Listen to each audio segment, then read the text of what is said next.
I want to turn our attention to the International Committee nominations. Here they are. Take a look here.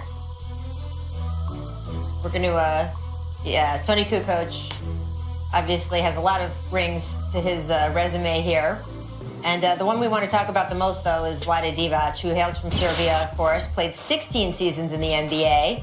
Now, of course, that's a very different position in the game over there in Sacramento. But, Kareem, what did you most like about Vlade as a player? Well, I thought that Vlade brought the European game to the NBA, you know, in being a center who was going to play a whole lot of different spots on the court, at the free throw line, top of the key. Sometimes he did some post-up work, but he was all over the place, more in the European style. I thought that really kind of opened that up for them to come and continue to contribute. And I think in terms of impact on the game, I want to say flopping is what he was known for, but I think taking charges. I'm saying taking charges. This is a beautiful day. He's being nominated for the Hall of Fame. I'm saying if you want to see the impact of his game, he was one of the first guys to really employ the value of the charge, which in many ways gets you more wins than actually going for the block shot. So he was, I think, impactful. Not just that, but you see there, traded for Kobe Bryant. So without Vlade Divac, I don't think really, maybe the legacy of Kobe Bryant in LA, I don't know. So in terms of lasting impact, Vlade, internationally and as a humanitarian, I think he's a great candidate. He kind of joins forces there with Gail Goodrich, who was traded for Magic. The Lakers franchise would never be the same. It is fascinating, all these little tributaries in the game. And you bring up the point about him being a European player in an era where there was so much skepticism still, and you had to fit in with your teammates and fit in and get credit for what you were able to do. So I think that falls into the category. As we're talking about, they're not tough. Yeah. You know? I mean, C-Webb as a passer with him and Vlade together, one of the best passing duos in the front court. Be interesting if they got to go in together. All right, we got to take another quick break first, but here are the early African American Pioneers Committee nominations. Take a look at these.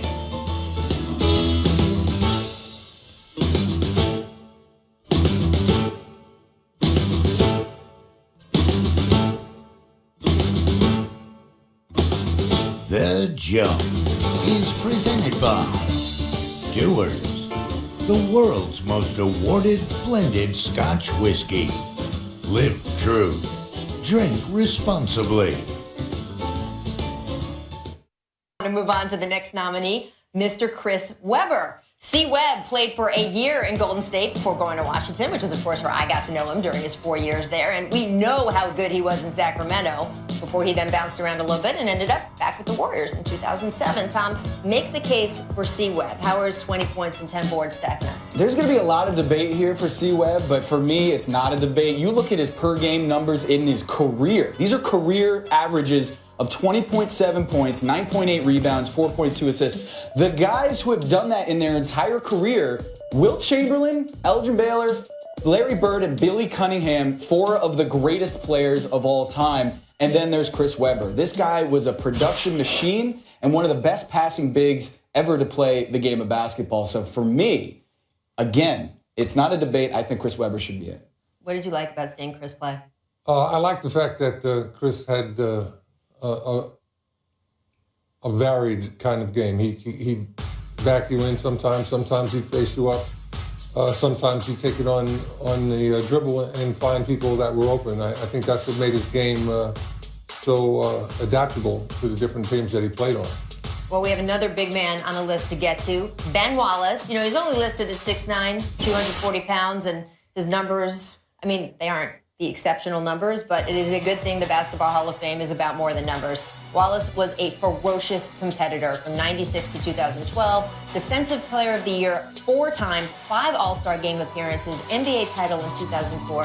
Kareem, when you've got a guy like this who doesn't have maybe the stats, but you know what kind of player he was in those Defensive Player of the Year awards. We're talking about blue collar here, all right? This is a blue collar guy.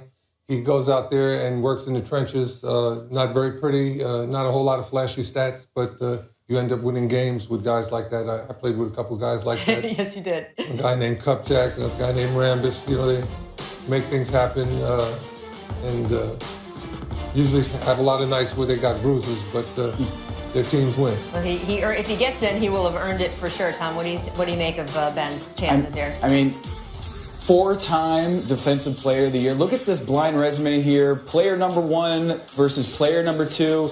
Looks pretty comparable. Absolutely, right? But in fact, actually, the guy on the left, he's the one who's got the title. We count that. Yeah. Actually, I would say player 1 has the better resume, Yeah. right? Right, Kareem? What do you think? Well, yeah, absolutely. Well, guess what? The other player, too, that's Dikembe Mutombo in the Hall of Fame already. Ben Wallace stacks up very nicely against him, also with Dennis Rodman. This is, I think, Ben Wallace, in terms of defensively, one of the best guys of this era. And I think in terms of what he did to Shaq in the 2004 final, if you look at those highlights, it's crazy the stuff that he was doing against Shaq, who was twice the size of him. Well, it'll be interesting to see how much the voters value that kind of stuff versus some of the other stuff that we talked about. And keep in mind the story of Ben Wallace, undrafted, coming into the NBA to have that career. Most games played by an undrafted player in NBA history. What a story for Ben Wallace. Got to count for something. All right, from big men to the smallest of the small, but in height only. 5'3", his frame made you gasp when you first saw him, but come on, Muggsy Bogues could finish, right? Pass, layup, it wasn't hard to tell that he belonged in the NBA. He didn't just play, he ran the point for several teams during his career. Most of them coming in Charlotte, where he played for 10 seasons. That was where we saw most of these highlights. But Tom, how strong a case can you make for Muggsy? Now, I'm biased because I went to Wake Forest as well. Yeah. I'm going to just say that. This is a Carolina blue tie. You're going to have to stop talking. We'll go to Kareem now. I'm going to show you a graphic here, which is amazing. There is one player in NBA history who is 5'3". That's Muggsy Bogues, and it's just amazing. Not just that he got to the NBA, but look at that. That's a plot of players in the NBA with a long career, as many games as Muggsy Bogues played, 889 games. And look at the height. That bar on the left side there is the height of basketball players who played as many games as Muggsy Bogues did. And there he is, way down below. He is 16 inches shorter than the average long career in the NBA. I mean, think about it's shorter than me. Someone who's shorter than me could make the Hall of Fame. I'm excited about that. Well, you know, Muggsy is a great testimony to the fact that speed kills, all right? So you got somebody handling the ball that's close to the ground, can move it around and find the guys that's open. That's a skill that generates to wins on the basketball court, even though his height wouldn't make you think that that was possible. There he is. We have all these committees for the Hall of Fame. I think we need to have a short person's committee, but I might be a little biased about that. We do have a women's committee of nominees that are going to surely make it through. Rebecca Lobo played 6 years in the WNBA, but this is a basketball Hall of Fame, so it's for all kinds of basketball, and she is, of course, known for helping UConn win the 1995 National Championship, leading those great UConn teams 35-0 on that season. I mean, it was breathtaking. Tom, what do you make a case for her? I'll make the case just on a personal level. I grew up in Connecticut, and she was bigger than Jordan. It's not the Tom Haberstroh show. I'm just saying she was bigger. Yes, it is. It's not like Kareem is a big deal or anything like that. Come on. She was bigger than Jordan, bigger than Ray Allen at UConn. I mean, she is. Yes. I mean, UConn wasn't number one until she got there. No, and that is a great local perspective, seriously, because you have Ray Allen, you have Rebecca Lobo. It's Rebecca Lobo that people were worshiping. That was out it there. on the Connecticut Post. That was it. Yeah. Plus, she inspired so many young girls to take the game up and go on and go for it and play basketball. You know, sometimes it's hard to get the females to participate.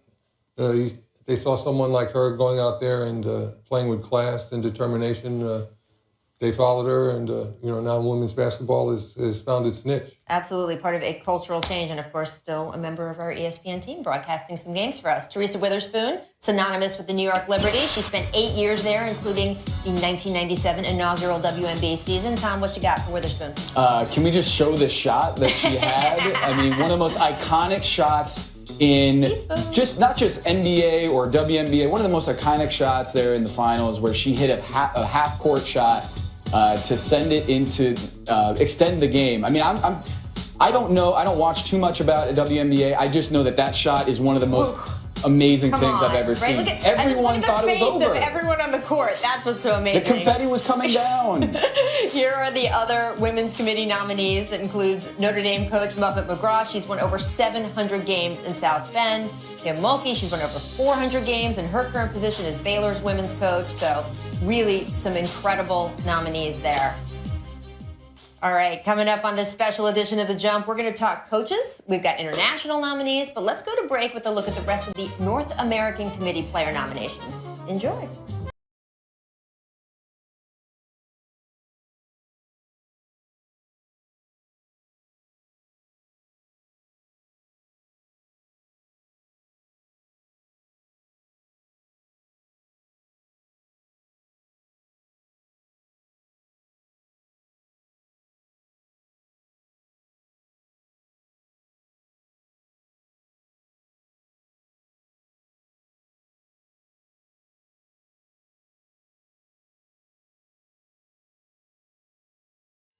All right, let's highlight a few of the Hall of Fame nominees in the contributor category. Starting with our friend, broadcaster Marv Albert. Marv, inducted into the Sports Broadcasting Hall of Fame last year and has received the Kurt Gowdy Award for the Basketball Hall of Fame as well. But this would be pretty great if Marv the voice so much in so many ways of the NBA, right? Gosh! Yeah. And it counts! Sorry. Didn't mean to scream in your ear. Sorry? We can maybe have like a narration wing. Be Yeah, good. everyone growing up, it was just like everyone wanted to be Marv Albert. And Yosh! Every time you hit a shot in the backyard or just at the gym, you just said the Marv Albert stuff. Well, I thought that Marv did a great job of making the game kind of homogenized. Everybody started using the same terms after he started his shtick, and people started following him in that sense. That's the influence. Next up is Agent David Falk. His notable client, of course, was Michael Jordan, but it's sort of the way he represented Jordan throughout his time with the Bulls in the 80s and 90s. He had a lot of influence in the way contracts started to be negotiated, collective bargaining. He represented Dikembe Mutombo, Patrick Ewing. So I think that's going to be interesting to see the way voters decide is that influence what's worth it. Yeah, if you ask, a piece of trivia, who was the first guy to ever have a $100 million contract in the NBA? It's Juwan Howard. That's all David Falk. Yeah. Absolutely. I don't know. Does an agent belong in the Hall of Fame? I think so. I think the players would want that because those are the guys that go out there and get us those great salaries and keep it moving in terms of the increase in salary. Keep the wheels running. It's not just about compensation. It's about sort of value and freedom, and agents have been a big part of that and well. being appreciated. Absolutely. No question. We appreciate all of our potential future Hall of Famers. Special congratulations to our nominee, Tracy McGrady. That is it for us here from The Jump. Thank you to Kareem and Tom. And before we go, here are the rest of the Hall of Fame nominees in the contributor category, especially the veterans category. Take a look.